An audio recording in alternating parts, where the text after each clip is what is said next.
la calle no tiene destino, no tiene ninguna posibilidad de soñar, de transformar la realidad, de vivir dignamente. Trabajadores que no salen a defender su derecho a la dignidad, a un salario digno, a que no nos echen como perros, no tenemos destino. Y hoy que hay un gobierno neoliberal, doblemente es importante estar en la calle. Y no alcanza con una movilización. Ojalá todos los días, hasta que se caiga este modelo económico, haya un montón de 30 de marzo y de 6 de abril. No nos van a sacar de la calle, ni ahora ni nunca. Ahora porque hay un gobierno que ataca directamente a los trabajadores.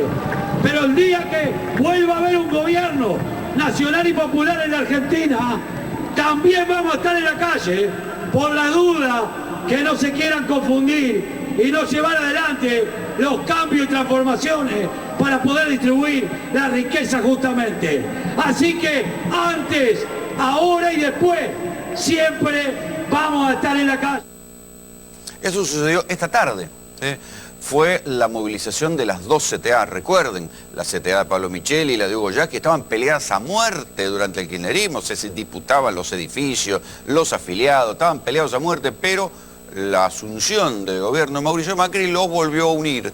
Y en la plaza de hoy confluía también la izquierda marxista y también una parte del kirchnerismo, porque quien habló era el Barba Gutiérrez, Francisco Gutiérrez, el hombre que fue intendente de Quilmes y que ahora se está presentando, está pidiendo reservar el sello del Polo Social, tal vez para manejar una lista del kirchnerismo puro en provincia de Buenos Aires. O sea que ahí confluyen 4 sectores del espectro político y sindical que están definiendo que el gobierno de hoy es un gobierno neoliberal.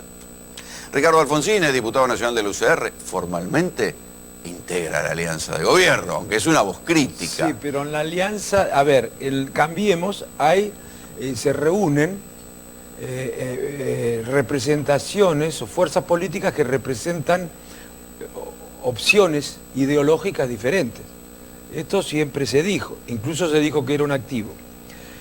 Por un lado un partido más liberal, que es el PRO, un partido más de centro, esquemáticamente, y se podría matizar todo lo que digo, que es el ARI, y un partido de centro izquierda progresista, que es la Unión Cívica Radical. Me parece que la Unión Cívica Radical no ha estado actuando en los últimos tiempos, en el último año, después de que perdiera las PASO, como se había comprometido a hacerlo en Gualeguaychú.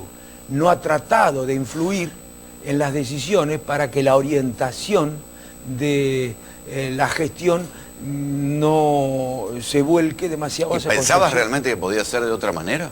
Que el partido iba a... A ver, yo creo... A ver, el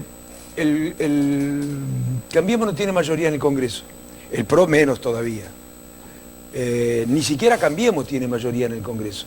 De manera que existía... Mucho menos en el Senado. Mucho menos en el Congreso, por eso digo, existía allí un recurso político para ser utilizado y lograr consensos. Primero hacia adentro de Cambiemos y después con el conjunto de las fuerzas políticas. En este momento, en la Argentina, si el PRO quisiera llevar adelante políticas que no encuentran acompañamiento en el Congreso, no lo puede hacer. Pero hay decisiones que se toman y que no pasan por el Congreso. Respecto de esas decisiones, el partido no influyó como debía haber influido. No sé por qué, porque nosotros en Gualeguaychú no renunciamos a nuestra identidad. Hubo 4 plazas de mayo de diferentes grados de protesta que están diciendo, este es un gobierno neoliberal. ¿Vos coincidís? Yo creo que es un gobierno liberal y que debía serlo menos y debería serlo menos por obra y gracia de la Unión. No, yo tengo diferencias y las he planteado. He acompañado lo que creo que había que acompañar porque he actuado con espíritu de responsabilidad, pero no soy... he criticado a mi partido porque no ha reclamado que ser tenido en cuenta antes de que se tomen las decisiones. Te voy a poner un ejemplo. Yo creo que no debían haberse resuelto el problema del dólar futuro como se resolvió. Además lo dije públicamente en su momento. ¿De qué manera se resolvió? Mirá, vos, me suena un teléfono, siempre apago. Está muy requerido, Siempre Ricardo, apago. muy requerido. ¿De qué manera? Hay que poner el vibrador, compañero. Te cuento lo siguiente. El dólar futuro, la operación de dólar futuro fue una operación que nosotros denunciamos como ruinosa. ¿Te acordás? Sí, claro. Denunciamos como ruinosa. En el marzo, creo, se le pagó a los beneficiarios, a plata de marzo, 70.000 millones de pesos. Justamente cuando se decidía también el aumento de las tarifas, el inicial, el que luego hubo que rectificar por decisión de la Corte.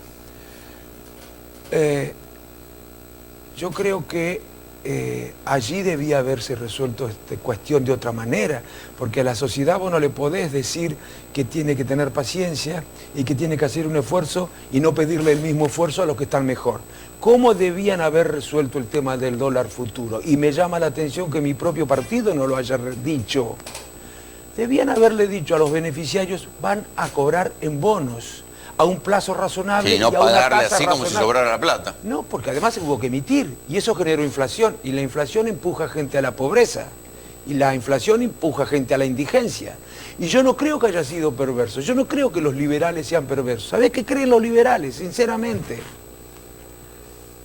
Que la economía funciona mejor cuanto menos se mete la política, y que también entonces al funcionar mejor la economía le va mejor a la gente. Y la verdad que eso no está demostrado ni teóricamente ni desde el punto de vista empírico. Si vos tenés en cuenta lo que ha ocurrido en los países a lo largo de la historia, en los que el Estado ha dejado de influir en la economía, te vas a llegar a la conclusión de que los problemas sociales que a la larga o a la corta se han generado son gravísimos. Quiero, Ricardo, que hablemos un poco de los errores de Mauricio Macri, sobre lo cual vos también has hablado, pero antes vamos a hacer un compilado de estos errores. Estamos impulsando una política de precios transparente para incentivar la competencia y cuidar a los consumidores. ¿Cómo estás con el tema de los precios transparentes? ¿Estás entendiendo de qué se trata? No, la verdad que no. Bien no lo entiendo. Fui el sábado a comprarme un televisor que estaba a 5.900 pesos en una famosa marca, hoy está a 7.900 al contado. Nosotros esperábamos que los precios de contado bajaran más de lo que bajaron. Y segundo punto, porque, y esto tiene que ver con un tema psicológico, es como que se rompió la magia, que todo el mundo sabía que le estaban cobrando interés en las cuotas, pero no sé, se quería autoengañar. Nosotros esperábamos que los precios de contado bajaran más de lo que bajaron. La ley define un índice. Ese índice después se reglamenta en cómo se aplica. Esa reglamentación, a nuestro entender, está mal hecha. Modificamos la ley de movilidad jubilatoria con una fórmula que consagró que siempre el resultado de la fórmula creció más que el índice de costo de vida. Y ahora cambiaron la fórmula para reducir. Con ningún punto de vista nos vamos a prestar al juego del Ejecutivo de venir a rebajar derechos y salarios de los trabajadores pasivos. La resolución no fue publicada en el boletín oficial, yo di la orden, ya se anuló, con lo cual se liquidará como siempre. La resolución no fue publicada en el boletín oficial, yo di la orden, ya se anuló, con lo cual se liquidará como siempre. Es todo un gran papelón que se resuelve con el perdón, vuelta atrás. Perdón, vuelta atrás. A lo mejor la democracia está funcionando, porque los agarramos cada vez que van a hacer algo, ¿no? Y, no, entonces no, vamos todo para triqui. Yo les dije desde el primer día que si querían magos, a Copperfield. Y si querían infalibles, busquen en otro porque yo soy falible. Vos decías, Ricardo, en alguna oportunidad que la cuestión de los errores era porque faltaban políticos, faltaba política en el gabinete. No, porque la política es diálogo. La política es diálogo entre ideas diferentes, entre argumentos diferentes. Pero el gobierno se jacta del diálogo. Bueno, hacia adentro de Cambiemos no hay, pero yo no le reprocho al PRO. Le reprocho a mi propio partido que no haya entendido que la mejor manera de colaborar con Cambiemos era exigirle que, ya que no hubo un acuerdo programático, se creara un mecanismo que le permitiera a cada una de las fuerzas, ya que además piensan distinto, opinar acerca de cada una de las decisiones, de las trascendentes. Si hubiera podido, si el partido se hubiera hecho escuchar, estos errores no se hubieran cometido. Sí, pero... Y otros que no fueron enmendados tampoco se hubieran cometido, porque no son los únicos errores los que fueron enmendados.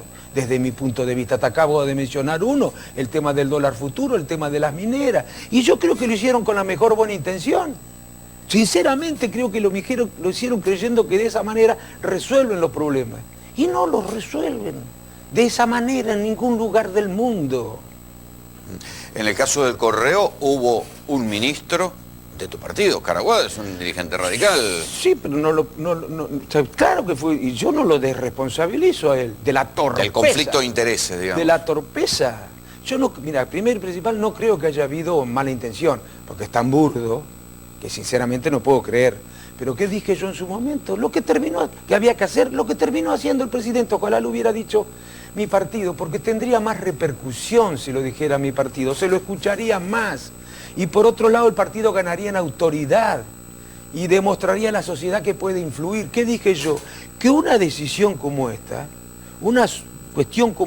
en una cuestión como esta, la legalidad debe sobreactuarse, en el mejor de los sentidos de la palabra. Hay que hacer más de lo que manda la ley y que debían haber intervenido organismos con mayores niveles de independencia respecto del Ejecutivo para que ninguna duda quedara. Yo no creo que haya habido malas intenciones, pero bueno, el gobierno está lleno de un funcionariado que no viene de la política, que creía que todo era fácil, que los políticos eran inútiles. Sí, que los políticos eran inútiles, así nos trataban habitualmente muchos de los que hoy están en las funciones cuando desde otros ámbitos eran invitados a la televisión, y hoy se dan cuenta, gracias a Dios, que las cosas no son sencillas y ganan en humildad. Bueno, también el partido debe, porque a ver, no se dialoga no solamente porque hay uno que no quiere dialogar, porque hay alguien que se siente dueño de la verdad. No se dialoga también cuando uno de los diferentes no se anima a plantear la diferencia.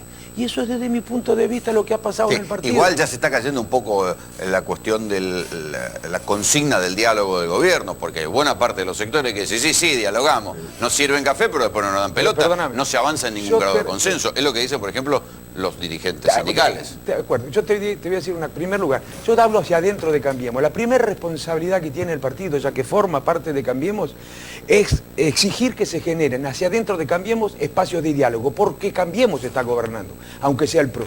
Nosotros no somos coalición de gobierno, es cierto, pero tenemos una gran responsabilidad y tenemos derecho y obligación. Tenemos el derecho y la obligación de evitar que se cometan errores. Pero hasta ahora le votaron todo. No, en el Congreso no han sido las dificultades. Hay dos ámbitos de decisión, Rolando, dos ámbitos.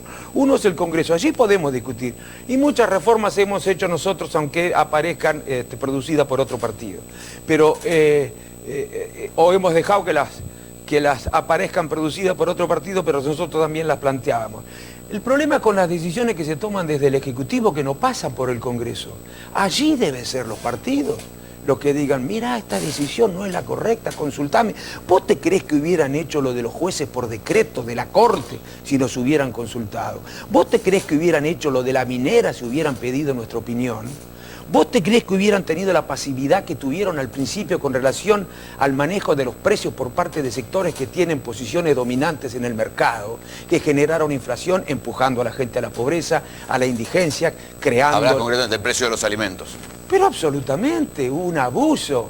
Por eso cuando me preguntan a veces, ¿vos creés que las paros o las marchas complican mucho? Sí, claro que complica, pero complica mucho más lo que han hecho sectores dominantes en el mercado. Hablando de paros y de marchas, vamos a hablar justamente, vamos a ver lo que pasó en este mes. 4 veces la Plaza de Mayo fue copada por marchas de protesta directa contra el gobierno de Mauricio Macri. Desde el gobierno dicen que esto es desestabilización.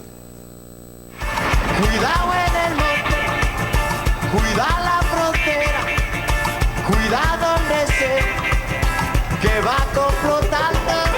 Queda claro que la Argentina no puede convivir mucho tiempo más con este nivel de desorden y de atropello. El kirchnerismo sistemáticamente pone palos en la rueda a todo lo que estamos haciendo. Dejar a todo el país sin seguridad, porque el intento es un intento de debilitar todos los días al gobierno, es una decisión que tenemos que tomar. ¿Quién manda en la calle? Dentro del complicado panorama económico y en un año electoral, el gobierno nacional enfrenta un dilema al que todavía parece no encontrarle la vuelta: el control de las calles.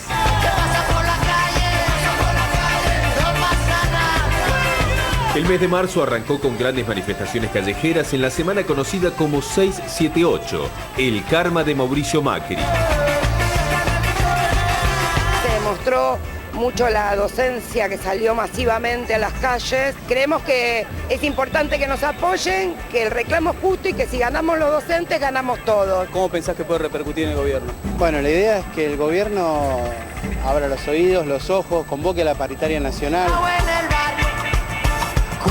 Esto es una marcha de protesta. La gente viene a protestar por la falta de laburo. ¿Es una protesta contra el gobierno también? Y es una protesta contra el gobierno de turno, porque ellos son los que nos llevaron a que nosotros ganemos la calle. Gran parte de nosotros votamos a Macri. Espero que Macri esté mirando. Mirá, nosotros Macri en su momento te votamos, pero hoy repudiamos porque no cumpliste con todo lo que prometiste. Argentina una semana muy peculiar. Las mujeres hacemos hoy lo que ayer les pidieron las bases a la CGT y no quiso, que es el paro y la marcha. Nosotras sí fijamos una fecha de paro, hoy lo estamos cumpliendo y vamos a seguir avanzando por nuestras demandas. Hace pocos días Macri tuvo un sincericidio sobre la valoración que le da a la escuela pública. Que es la terrible inequidad entre aquel que puede ir a una escuela privada versus aquel que tiene que caer en la escuela pública. Al día siguiente, docentes de todo el país marcharon para pedir mejores salarios. Es interesante que todo el mundo sepa qué es lo que está pasando y lo importante que es la educación es la base de un país. ¿Cuál es el mensaje? ¿Qué le puede estar llegando al presidente? Que la escuela pública es lo que hizo a este país fuerte y tenemos que defender entre todos la escuela pública. Tienen suerte los pibes que caen porque nosotros la levantamos a diario. Acá nos ves pintando las paredes, los estantes. Todo lo que no hace el Estado lo hacemos nosotros, los maestros. Quizás habría que pensar si a la clase política le interesa un pueblo educado y pensante. Hace unas horas, las dos CTA marcharon en contra de la administración de Mauricio Macri. Fueron acompañados por gremios docentes, profesionales de la salud y del subte. Queremos sentarnos de verdad a discutir, que se resuelva de manera inmediata, parar los despidos, parar las suspensiones, que el gobierno habilite un decreto de necesidad de urgencia o que dé paso a la ley que vetó. Hay que parar los despidos en la Argentina. Marzo fue la expresión de que el pueblo argentino está de pie, defiende sus derechos, no se entrega, no agacha la cabeza y dice basta al ajuste, basta al atropello, basta de hambre. Paro contundente, el 6 de abril, que no huele una pluma en la República Argentina, que no haya un solo trabajador en su puesto de trabajo. La pobreza en aumento, una huelga docente a nivel nacional y un inminente paro general de trabajadores sacuden el escenario político-social y devuelven al debate un viejo axioma: ¿cómo gobernar con la gente en las calles? ¿Hay desestabilización, Ricardo? Ay, no. A ver, que pueda haber grupos minoritarios que son los que piensan más o menos así. Los minoritarios no llenan una plaza. No, por eso yo no creo que eso, no. Pero que pueda haber grupos minoritarios que a veces tienen micrófono, le ponen el micrófono para decir cosas, que son los que piensan, che, si ganan, si les va bien, no volvemos más, o si no se complican las cosas, se va a demorar mucho en nuestro regreso, o la posibilidad de que seamos mayoría. Eso existe ahora, existió antes y probablemente haya existido siempre. Y tal vez exista también en el futuro, lamentablemente. Ahora, que estos grupos minoritarios tengan la posibilidad de bloquear la gestión del gobierno, impidiendo que se tomen decisiones que resuelvan los problemas que hay que resolver, yo no creo. Eso no lo creo. Pero claro, es necesario dialogar. Porque vos hablabas de la grieta.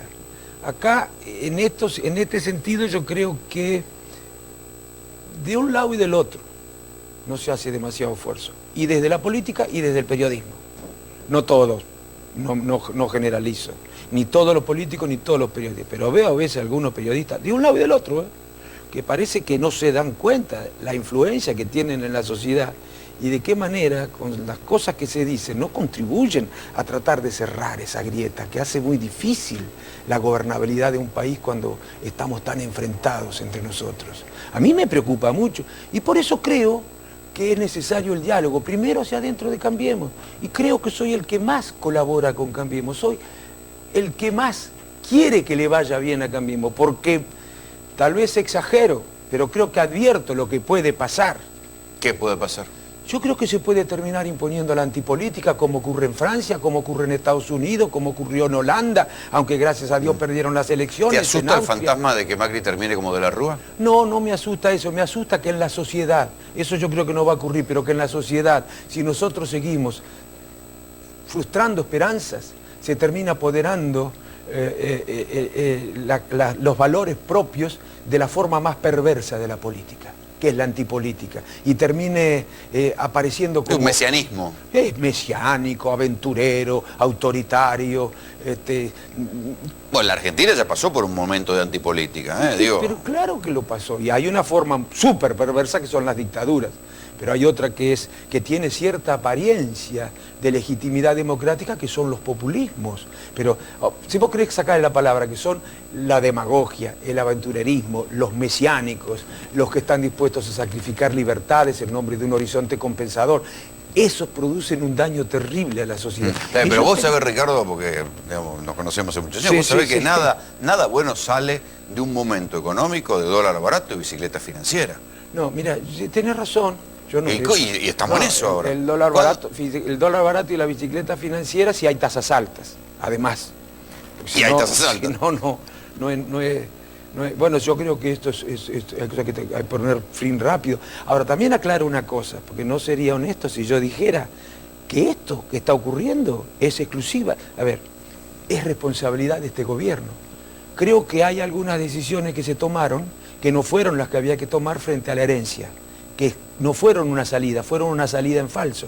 Pero muchísimas de las cosas que están pasando no son sino efectos tardíos de decisiones erróneas anteriores. Pero la impresión que muchos nos llevamos es que para salir de la hipertrofia, de las distorsiones del modelo del kirchnerismo, el reparto de la carga no fue equitativo. Bueno, claro, eso es lo que digo. Hubo algunos que ganaron mucho y muy rápido, grandes grupos económicos, las mineras, el campo, ¿sí?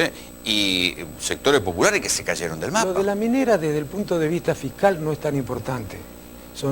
Es importante, pero para un país son 5 o 6 millones de dólares, de 5.000 o 6.000 millones de pesos. Mirá la Barrick, esa misma minera que contamina, pero eso es lo que te quiero decir. Le perdonas impuestos y te contaminan alegremente. Es que no terminé de decir, no es eso lo más grave, aunque desde el punto de vista simbólico, en la medida en que la gente entiende que le estás perdonando los impuestos mientras a ellos les exigís un esfuerzo grande, sí es muy importante. Lo más grave es la ley que existe hoy de inversiones mineras. Y es grave que se invite a hacer nuevas inversiones bajo el régimen legal todavía vigente que se sancionó en 1991, que es leonino contra el Estado. Menemismo puro. Lo más grave es que desde el Estado nos exija que se tomen las precauciones necesarias para evitar lo que ha ocurrido 4 veces en un año. Y tendrá que dar explicaciones la justicia, porque la justicia, cada vez que ocurre alguna cosa de esta naturaleza, le pide a las empresas que presenten un plan comprometiéndose a que nunca más va a pasar. Y cada 4 meses vuelve a ocurrir.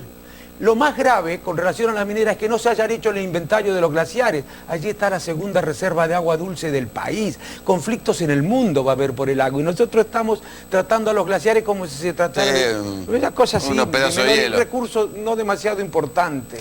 Vos sos un hombre de la provincia de Buenos Aires. Quiero que veas esto que dijo María Eugenia Vidal. Y los dirigentes gremiales tienen que entender que hay un determinado método y una manera de hacer las cosas que se cortó en la provincia.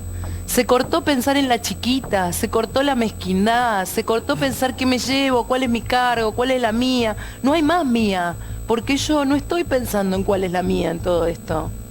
Y yo ya lo he dicho públicamente. Podemos perder las elecciones por esta discusión. Yo lo sé, yo sé que estoy poniendo mucho en juego. Pero también sé lo que hay detrás de esto. No voy a permitir que miles de familias durante un mes no tengan clases y que sea en vano.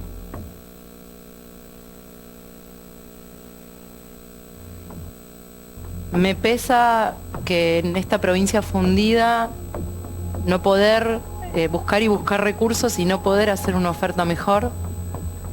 para poder mostrarle a los docentes lo que de verdad siento, que es que quiero que ganen bien. Acá la discusión nunca fue si su reclamo es justo o no es justo, sino siempre se trató de lo que podemos hacer y hasta dónde podemos estirarnos y llegar, porque también es valioso no solo la tarea del docente, la del enfermero, la del policía, la del médico que está en una guardia de hospital público. Y yo quiero que la gente sepa, son 600.000 familias las que viven de la provincia. En una provincia que está quebrada y que cuando yo llegué no podía pagar ni sueldos ni aguinaldos. Y yo me voy a dormir todas las noches muy preocupada por muchas cosas, pero no intranquila de que a fin de mes no pago los sueldos. ¿Está bien llevado el conflicto docente en la provincia? Yo creo que hace falta más diálogo y se va a resolver a través del diálogo. Acordate lo que yo te digo. Se va a terminar resolviendo a través del diálogo. Es una situación muy compleja de resolver, porque realmente el Estado no tiene recursos y realmente los docentes cobran muy poco. ¿Cómo resolvéis esta situación? Los docentes dicen que bajaron el presupuesto en educación. El porcentaje de la guita que tiene la educación lo bajaron en provincia, el 6% ese no. bajó. Yo por lo menos que sé que en términos absolutos... En términos absolutos hubo inflación. En términos relativos, en términos de porcentaje del presupuesto, no sé. En términos absolutos no se aumentó por encima de la inflación el presupuesto en educación. Pero además vamos a dar otra discusión.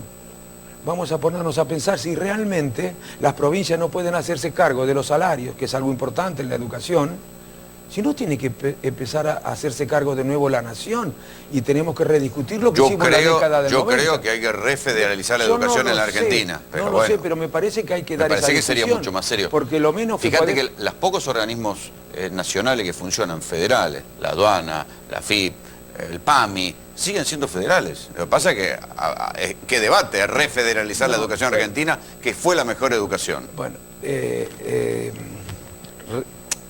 otorgarle las competencias a la nación. Yo creo que es necesario asegurarle a la provincia los presupuestos para garantizar igual salario por igual trabajo. Eso me parece que es absolutamente necesario porque puede generar problemas en la educación en las provincias más pobres. Porque el salario también determina la calidad. Inevitablemente el monto del salario influye sobre la calidad de la educación. Además no hay buena calidad con bajos salarios. Es condición necesaria, aunque no suficiente. Exactamente. Eso es lo que quiero decir. Entonces eso debe estar garantizado, no debe ser solo claro, la pero provincia. ¿no se han emperrado en el conflicto? No. También los sindicatos. No, yo creo que los sindicatos a su vez podrían haber tratado de negociar con los chicos en la clase. Ellos deberán ponderar después cuándo el tiempo que transcurrió con los chicos en la clase es suficiente como para decir basta, ustedes no quieren arreglar. Pero deberíamos haber intentado. Y lo que digo es, no digamos cosas que después puedan complicar el diálogo. No entienden algunos. La política no es para sacarse las ganas. La política no es para decir lo que a mí me dicta la emoción. No digamos cosas que después pueden complicar las posibilidades de diálogo, ni de un lado ni del otro. En provincia de Buenos Aires el radicalismo integró la fórmula, sin embargo no hay muchos radicales en el gabinete tampoco. No, a mí no me interesa tanto los cargos como la posibilidad de influir. Pero Ricardo, no le dan bola a ningún lado. Bueno, eso tendrá que resolver el partido. No, ¿por qué nosotros no podemos influir? Yo creo que hubo una decisión del partido, creyó... Bueno, hay dos partidos radicales. Hay una parte, digamos, que promovió la alianza con Macri, que no fuiste vos, porque recuerdo Cobos y vos no estaban. Por eso. Y digamos, y hay un sector radicalismo que piensa que hay que aceptar lo que viene de Macri, que tiene menos nivel de discusión que vos. Bueno, lógico, yo creo que... Pero vos, ¿qué te dicen? Los que estaban de ese lado, ¿qué te dicen ahora vos? ¿Los que estaban de qué lado? Del lado de que había que ir con Macri. Bueno, dicen ¿qué que te dicen? Dicen que está bien, y yo ¿Que creo están pintados? que... ¿Reconocen que están pintados o no? No, bueno, yo no pido que se diga eso tampoco, pero lo que quiero es que cambiemos de actitud. Ahora viene una convención, y probablemente con el cambio de autoridades en la convención, fíjate vos si habrá cambio en el partido, que lo que proponían las propuestas que hacían la conducción formal de partido y la informal del partido no logran el número suficiente porque han comprendido la mayoría de los radicales que la mejor manera de colaborar con los argentinos, con Cambiemos, con el PRO, no es desistir de marcar la diferencia, no es no hacerse cargo de la diferencia, es decir, muchachos, nosotros creemos que esto que han hecho se puede hacer mejor de esta manera, o que esto que van a hacer, porque lo bueno es que nos digan antes de hacerlo, que podamos opinar antes de hacerlo, que esto que van a hacer no es lo mejor, que lo que hay que hacer es esto. Nadie es dueño de la verdad en política, nadie es dueño de la verdad en política. Por suerte. Ni mayorías porque triunfantes. Ahí nacen los mesianismos. No, ni élite privilegiada, ni pueblo también incontaminado. Nadie es dueño de la verdad en política. La política es producto, el acierto en una decisión es producto del diálogo entre ideas, opiniones y argumentos diferentes. Eso yo creo, y sigo apostando por eso en política a este recurso tan importante que es el diálogo. ¿Cómo ves las elecciones? Yo creo que Cambiemos va a ganar las elecciones, porque hay todavía una apuesta fuerte de la sociedad que sigue creyendo. Y como yo quiero que siga creyendo en Cambiemos, ¿por qué? Porque quiero que se vayan resolviendo los problemas. Si no se resuelven los problemas, no va a creer. Y como yo quiero que vayan resolviéndose los problemas, sin sentirnos dueños de la verdad, quiero que influya. ¿Vos pensás que para allá y van para el otro lado? Bueno, ¿Cómo hacemos para confluir esto? Porque nosotros no tratamos, tampoco es que en todo, pero nosotros no tratamos de influir, no lo hemos hecho. A eso nos comprometimos en Gualeguaychú. A mí me dicen a veces disidente, díscolo. En realidad, yo estoy haciendo lo que dijimos en Gualeguaychú. Eso lo dijimos en Gualeguaychú. Si no nos toca ganar las PASO, no vamos a avalar cosas que no creamos correctas. Vamos a aprovechar los recursos políticos partidarios del radicales para orientar la gestión, para evitar errores y para hacer conocer nuestras diferencias. ¿Por qué no lo hacen? Vos que sos un hombre profundamente democrático, ¿cómo te sentís con lo que pasa en Jujuy con Milagros Sala y Gerardo Morales? Yo, mira, de una cosa estoy seguro. Gerardo Morales no interfiere en la justicia. Yo sé que han dicho que ha nombrado 2 jueces y que uno es radical. Pero lo hizo con el voto del kirchnerismo, no lo hizo unilateralmente y por decreto. Lo hizo en la legislatura y uno puso el kirchnerismo y otro puso... Ahí hay bipartidismo, casi bipartidismo. Y lo hizo con el voto del kirchnerismo. ¿Pero cómo es? Los kirchneristas votaron... El PJ. No, el kirchnerismo en Jujuy. El kirchnerismo era Milagros Sala en Jujuy. ¿Y qué Fellner? El PJ. No, aquí, bueno, está bien, qué sé yo. No sé. Vos también sos el UCR. Yo te digo, las representaciones en el Parlamento de lo que hasta ahora había sido kirchnerismo acompañaron ese voto. Pero visto de afuera, y ahí vos sabés que hay condenas internacionales al respecto, hay un gobernador radical que tiene una presa política. Y la CID le está diciendo... No, yo no creo, es una política que está presa, no necesariamente es lo mismo que una presa política. Entonces yo te digo lo siguiente, yo hablé con Gerardo, preocupado también por todas las cosas que ocurrían. Le dije, Gerardo... Es que yo coincido con vos en que tiene que ir a juicio, pero no sé si merece esta presa. ¿Qué dice la justicia? Yo no puedo seguir la causa e ir a los tribunales y estar todos los días como si fuera el abogado en la causa. Dicen los tribunales que si se la libera hay riesgo de fuga o de que... ¿Dónde va a ir? Le queda... Si ahora es famosa, ¿dónde va a ir? Se fue Pérez Corradi. Es famosa Milagros Sala. ¿Dónde Pérez va a ir? Corradi también. Y bueno, no sé, pero eso lo decide la justicia. O que pueda entorpecer la investigación. Eso lo dice la justicia. Si es así o no, yo sinceramente no estoy en condiciones de decirlo. Si no es así, deberán ser sometidos a la justicia los jueces, si no fuera esa la razón por la cual está detenida. Y lo que te digo que Gerardo no intervino. Y te voy a decir más lo que me dijo. Le dije, Gerardo, pero llamalos a los de la Comisión Interamericana de Derechos Humanos que vengan acá. Me dijo, ya lo hice, Ricardo, en octubre. Creo que me dijo en octubre. ¿Y sabés lo que me dijeron? Ay, ahora no podemos porque no tenemos tiempo. Ahora van a venir. Hasta mayo, pero era octubre cuando le dijo, vengan ya a ver acá la causa in situ e infórmense con todos los elementos de juicio, no a partir de lo que le dicen algunos que muy bien intencionados, a pesar de estar muy bien intencionados, pueden estar equivocados. Así que bueno, yo hasta que no me demuestren lo contrario, así he actuado también con los casos, en todos los casos en los que en el gobierno anterior se tomaban decisiones en la justicia que a muchos no les gustaban. Me decían, mire, yo no estoy en la justicia, no puedo seguir la causa. Lo que digo es que dejemos que actúe la justicia. Eso sí, tengamos un consejo de la magistratura que funcione como alarma, que no esté controlado por nadie, por el poder político ni por poderes económicos, funcione como alarma cuando la justicia no funciona. Hoy, desde el 2006, nosotros no tenemos un consejo de la magistratura que pueda funcionar así, porque la integración no es la que garantiza que pueda cumplir con esa función. Aprovecho que estás acá y quiero que me ayudes y que analicemos juntos lo que está pasando en Venezuela. Como ustedes saben, hoy Maduro disolvió el Parlamento. Lo disolvió, así nomás. Lo que está pasando es que había un conflicto entre el Poder Judicial, la Corte Suprema de Justicia de Venezuela y el Parlamento. Y hoy Maduro, por la fuerza, disolvió el Parlamento. que hay abierto un debate sobre el papel de la Organización de Estados Americanos en la historia. Hay abierto un debate, sin lugar a dudas, nacional e internacional. La Organización de Estados Americanos fue creada con un ministerio de colonias para gobernar, hegemonizar y dominar América Latina y el Caribe.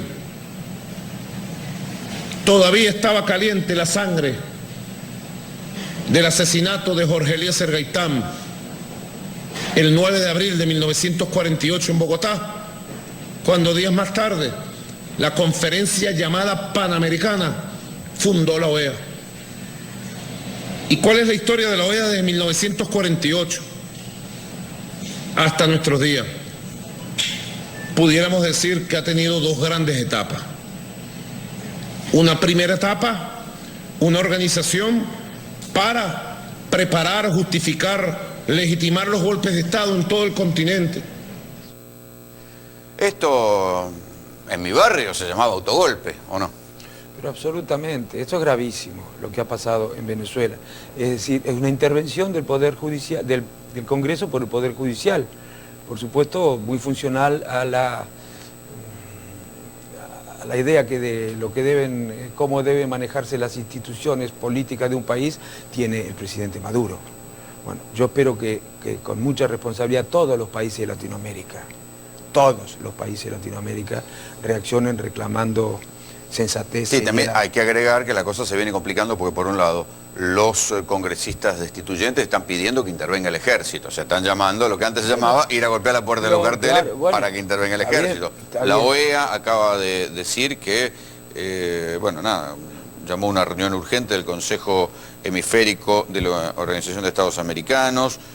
Obviamente está repudiando la intervención del Parlamento y, buena parte de las voces están hablando de esto, de un virtual golpe de Estado. Es gravísimo. Es que a esto llevan estas personalidades en la política, cuando tienen, por alguna razón, han accedido a los niveles de mayor poder político.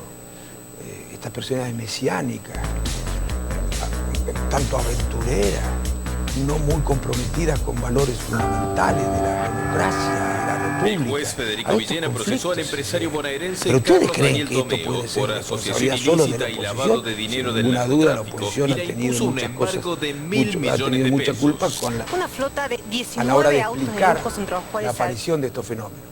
Ahora, con este tipo de fenómenos no vamos a resolver los déficits que generaron el desencanto de la sociedad en su momento con las políticas tradicionales, los partidos tradicionales.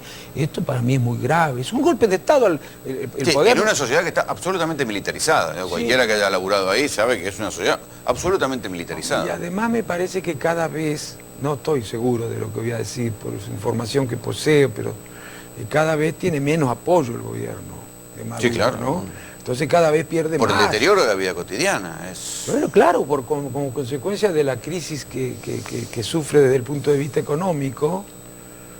Lamentablemente no somos tan exigentes con la República, sus instituciones, la transparencia, el diálogo, el respeto, la tolerancia. A mí me obsesiona la tolerancia. No somos tan cuidadosos con eso cuando las cosas económicamente andan bien. Me parece que en América Latina el poder no se ejerce de manera tolerante. Siempre, todos dicen que son tolerantes en la oposición, pero cuando llegan, todos dicen que están buscando fortalecer la figura presidencial. O sea, ¿y por qué toman nota del poder. Nosotros hemos tenido tantos golpes de Estado en la Argentina? Una de las razones es el enfrentamiento entre los sectores populares, los partidos populares, los que más deberían defender la democracia. No digo que sea la única, pero esa es una de las razones. Por eso, quienes hemos vivido tanto las dictaduras, le damos tanta importancia al diálogo como recurso político. Eso no quiere decir que uno tenga que caer en la demagogia de la unanimidad. Todos tenemos que pensar igual, pero los conflictos se pueden procesar de distinta manera. Hablando de dictadura, ¿hay al interior de Cambiemos una tensión revisionista respecto de la dictadura? Yo no creo que haya una intención revisionista. Creo ¿Qué tensión? Tiró negro. Bueno, no, yo intención no creo, todavía no se formuló. Creo que tienen una mirada por ahí, algunos, distinta de la que podemos tener partidos como el Radical. ¿Cómo te sentiste cuando viste esto? Tu visión militante, límite es esa. vos No, titulás... ¿Militante de qué? Vos, militante de qué. vos estás diciendo fue un plan genocida. Yo no comparto esa visión de la historia. Pero Juan lo dijo la justicia. O sea, Bueno. no es una opinión de Mangel, No, una opinión de Juan. nuestra. Vamos, la justicia Yo lo que argentina creo que dijo- fue una reacción absolutamente desmedida sobre combatiendo un plan de toma del poder concretamente. Digamos, si no salimos del relato y no caemos en un modelo de verdad bastante más, es muy difícil entender qué nos pasó. Nosotros le estamos transmitiendo a toda una generación, le estamos enseñando por consigna. Enseñamos historia. Con el paso del tiempo, ¿no siente por Galtieri? Odio, no. ¿Vergüenza? Sí, siento que fue un personaje de la historia que nadie lo va a recordar. ¿Pero crees Eso que fue siento. parte de un plan genocida? No, yo no lo creo. No creo. cree que Galtieri fue parte de la No dictadura creo que ideó haya un plan sido el genocida. gobierno de facto de un plan Un plan sistemático. No ¿No lo cree creo. eso? No lo creo. Ah, bueno, de ahí partimos ya. No lo creo. A ver, creo que Pero no la comete un justicia pecado dijo- mortal con no, esto. pero no, usted puede, pero la justicia dijo que sí, entonces tampoco creen lo que dijo la justicia. No, bueno, leamos bien los dictámenes de la justicia. Son bastante más complejos que eso. Pero hablan- Yo no creo que haya sido un plan para hacer desaparecer a la persona. Fue un torpísimo golpe de Estado tomando el poder y lidiando contra un enemigo que no sabían cómo manejarlo y que habían arrancado en el 75 con una orden constitucional de aniquilamiento. Pero digo, Y el número no es pornográfico. El número es pornográfico en la medida en cómo lo desarrollemos. Porque 8.000 personas muertas, desde el punto de vista social, es espantoso. Ahora, desde el punto de vista histórico, no es lo mismo 8.000 verdades que 22.000 mentiras. Ah, no. Pero ¿cómo ¿sabes? es? Bueno. Perdón, pero Sigo. la tortura... ¿De verdad le la parece que hay 22.000 mentiras? Sí, si usted dice que fueron 30.000 y son 8.000, ¿qué es lo que está diciendo? ¿Cómo quedaste cuando viste esto? Bueno, en primer lugar, cuando sonó como ministro de Defensa, también fui el único en mi partido que salió a advertir. Yo no tengo nada contra él personalmente. Que fue cara Lo que salió a pintada. advertir que era difícil de explicar que un ex cara pintada que habían puesto en riesgo la democracia en plena transición sonara como ministro de Defensa. Cuando desfilaron los cara pintada el 9 de julio dije que me llamaba la atención que pudiera ocurrir eso. ¿Por qué razón? En la escuela, ¿qué les enseñamos? Vos leés lo que se les enseña en la escuela a los chicos respecto de Semana Santa. Dice que un grupo de militares cara pintada intentó o puso en jaque a la democracia y más allá de lo que puedan decir o de sus propias intenciones, de hecho, terminaron generando riesgos. Y terminaron presos y condenados. Y presos y condenados. Y después desfilan un 9 de julio. ¿Qué dice el chico que en la escuela aprendió eso? Tampoco vi que nada de mi partido se dijera. Ese es el error. Creen que eso es más responsable, no lo hacen de mal. Ricardo, Ahora con esta con el declaración... corazón en la mano, ¿no estás en el lugar equivocado? No, señor, es al revés. Al revés. Una vez Cristina dijo, yo le arranqué el aplauso en la Asamblea Legislativa. Ella dijo, yo tuve muchas diferencias con el menemismo. Ahí no arranqué el aplauso, porque eso no era cierto. Las tuvo al final. Pero agregó, ¿Viste cómo se maquilla la historia? Sí, por eso, pero agregó, pero jamás se me pasó por la cabeza dar la discusión por afuera del partido. Yo le arranqué el aplauso, fui yo solo, y después se sumaron los demás. Y yo pienso así. Ahora, tengo dos... O sea que vos sos la Cristina del menemismo.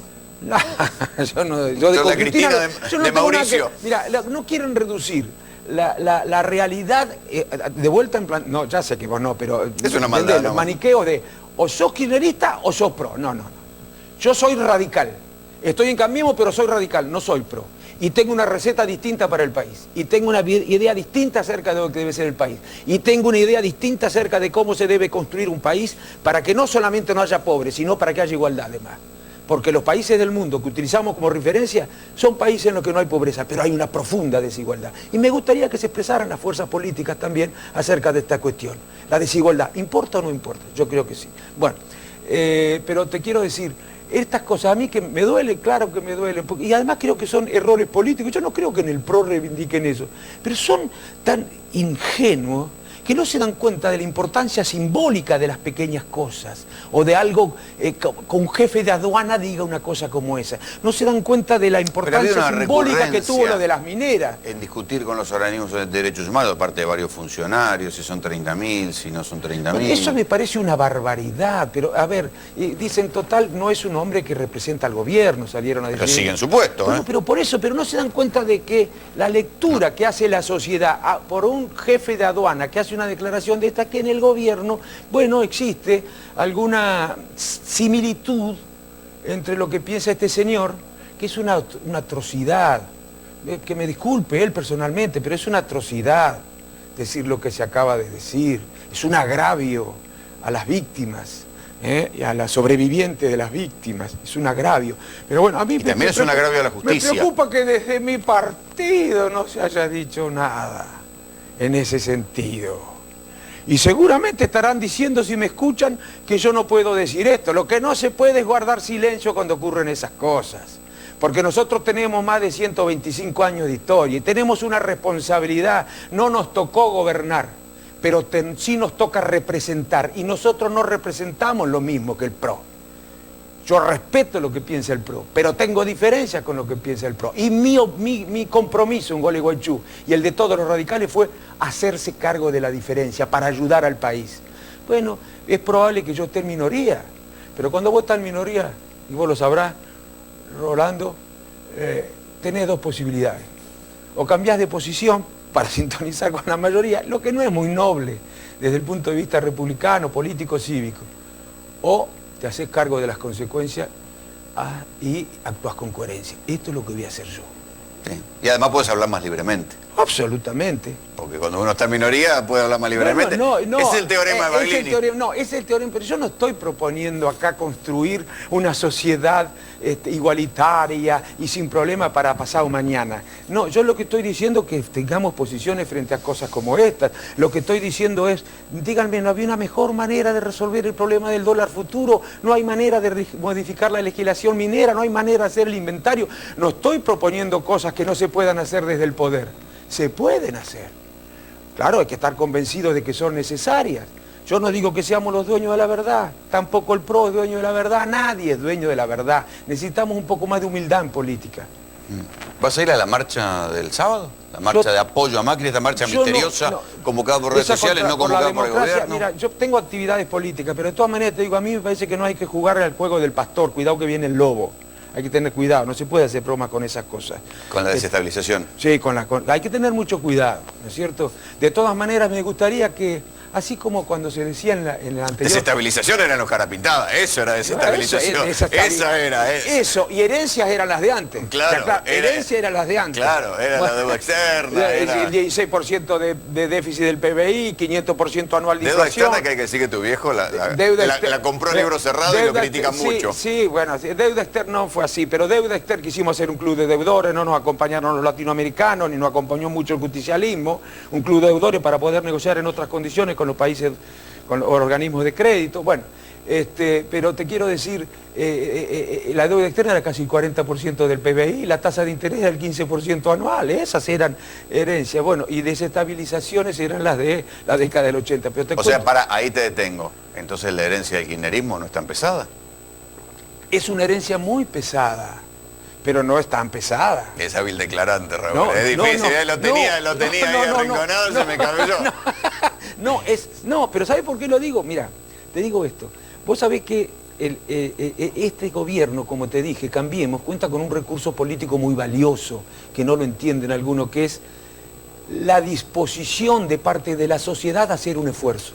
¿Por qué la sociedad tiene disposición a hacer un esfuerzo?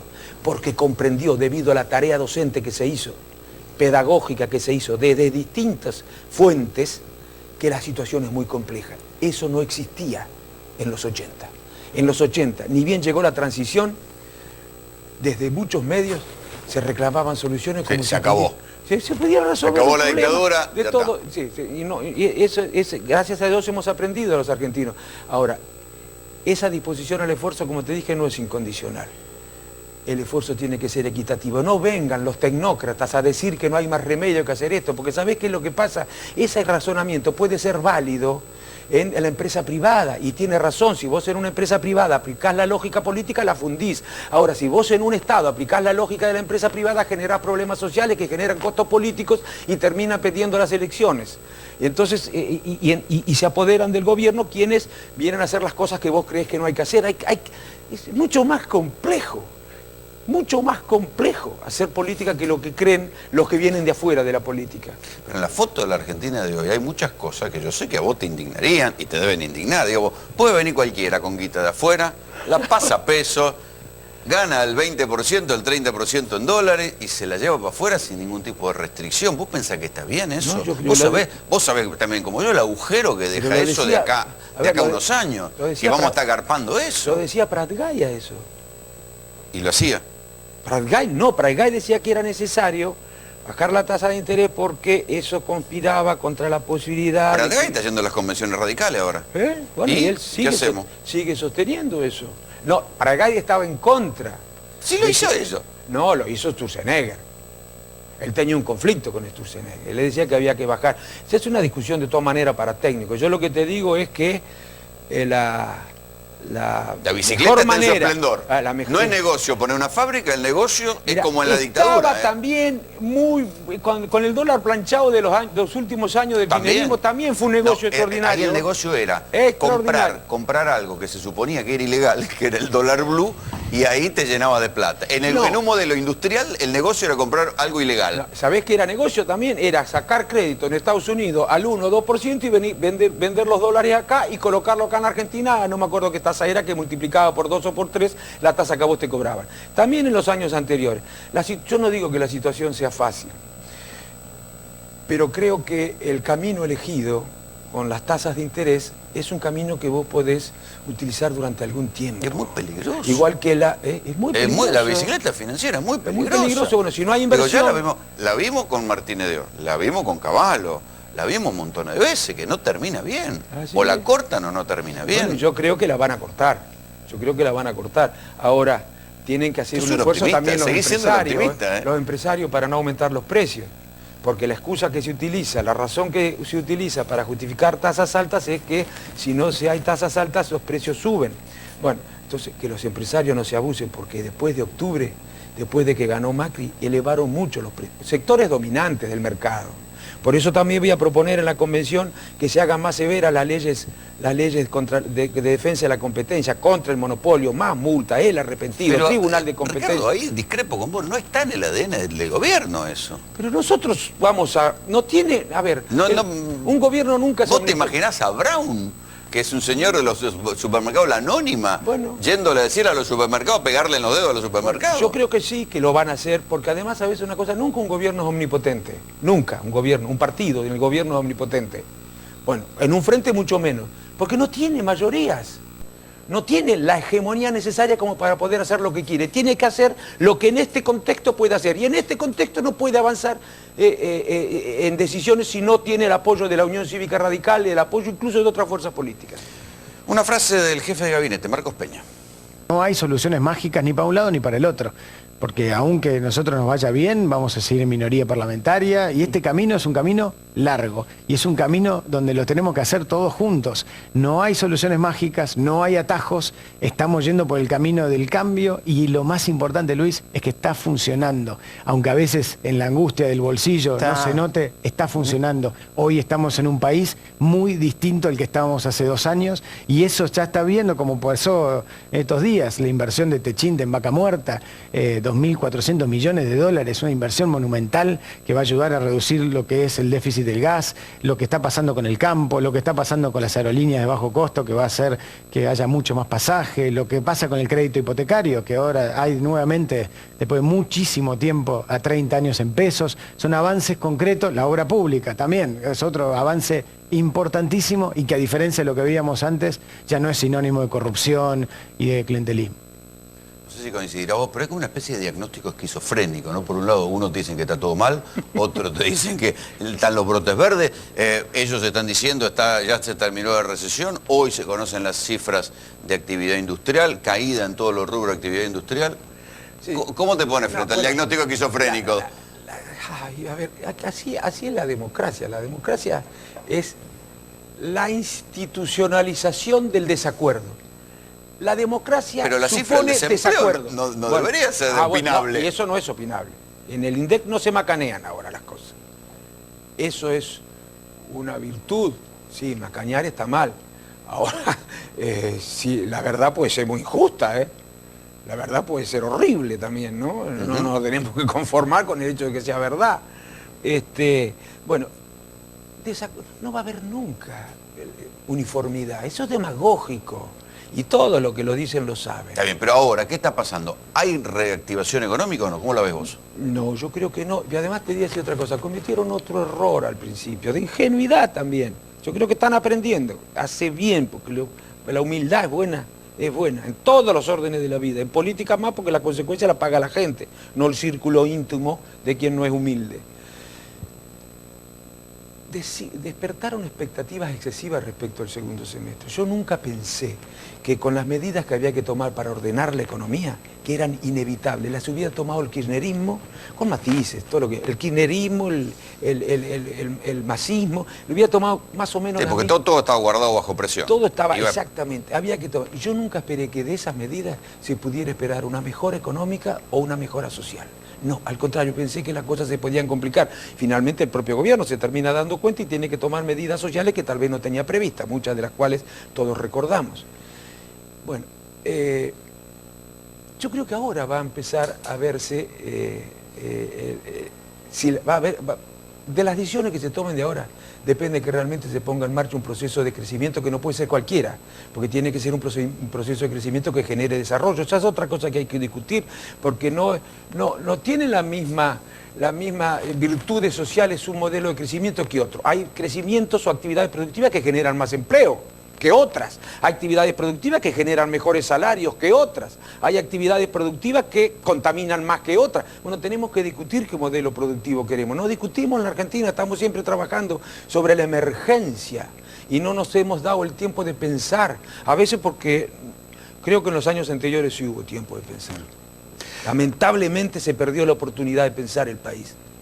Aprovecho que te tengo acá para preguntarle un tema que a muchos de nosotros nos inquieta y es lo que está pasando en Corrientes, ¿no? Sí. La relación política-narcotráfico, lo que quedó vislumbrado en Itatí, un intendente de Frente para la Victoria, un viceintendente de la coalición de Colombia interrumpiendo un procedimiento de narcotráfico, un grado de... Mirá, o sea, no hablemos de la cosa penal, la política. Yo te voy a decir una cosa de eso. Yo no conozco, por supuesto. Ni te puedo decir que yo soy amigo personal de Colombia, pero lo conozco. Estoy absolutamente convencido de que Ricardo Colombia no tiene nada que ver. Absolutamente convencido. ¿Me preguntás poner la mano en el fuego? Sí. Ahora, te voy a decir... ¿Hizo todo lo suficiente o miró para otro lado? Mira, ese asunto de cuando llaman... ¿Vos sabés cómo fue lo que llaman? En Itatí pero no sabía lo que pasaba. No sabía. Si lo sabía Colombia y no lo sabía la policía antes. No lo sabía la policía era parte del problema. Bueno, no lo sabía la gendarmería. Terminó preso el comisario. Y no lo sabía el gobierno anterior antes. Entonces, ¿cuántas complicidades se van encadenando? ¿Y durante cuánto tiempo? Yo lo que te digo es una cosa, te digo lo siguiente. Una vez Néstor dijo, le preguntaron si ponía la mano en el fuego por su funcionario. Dijo, yo no pongo la mano en el fuego por ningún funcionario. Yo te voy a decir una cosa, yo si fuera presidente no designaría a un solo funcionario si no estoy dispuesto a poner las manos en el fuego por él. Claro que me las puedo quemar, porque no soy omnipotente. Sí. Me puedo equivocar y ser un ingenuo y no darme... Y te pueden engañar. Y me pueden engañar. Ese no dura un minuto. Ahora, yo no creo de ninguna manera que Colombia tenga que ver con eso. Absolutamente nada. Y eso que él hizo con un procedimiento policial, se llevaron de la costa de Corrientes, creo, como 15 pibes para un testigo para hacer allanamiento. Y llamaban los padres. Para ser testigos, porque viste que para hacer un allanamiento tenés que llevar testigos. Bueno, pero yo estoy seguro ahora que la gente no se quede tranquila que lo que yo digo, que actúe la justicia, por supuesto. Yo no creo que Ricardo Colombia haga nada de eso. Ricardo, gracias por venir. Gracias a vos, Rolando. Muchísimas gracias. Gracias. En estos días hay